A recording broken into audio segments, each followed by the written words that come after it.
जंगल के एक खूबसूरत घास के मैदान में रानी नाम की हिरन, लिली लामा, चंचू गिलहरी और रॉकेट रैकून मिलकर मस्ती कर रहे थे।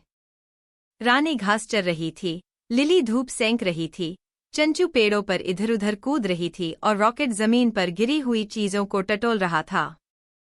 अचानक चंचू पेड़ से नीचे आई और उत्साह से बोली, दोस्तों, वहां नीचे जमीन पर कुछ छोटे जानवर हैं।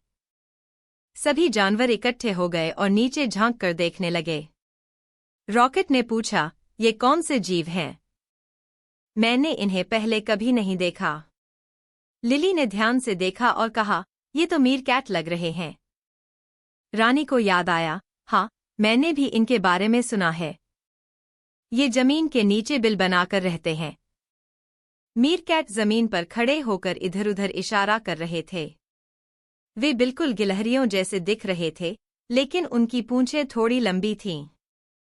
कुछ देर बाद एक मीरकैट अपने पिछले पैरों पर खड़ा हो गया।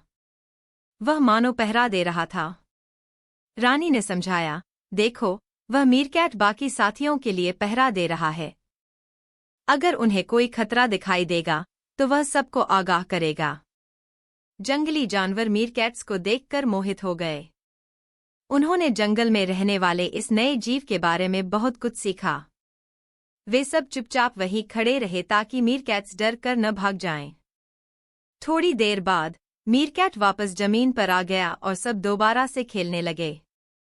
इस तरह जंगल के अलग अलग जानवरों ने एक साथ मिलकर नए दोस्तों को खोजने का रोमांच अनुभव किया।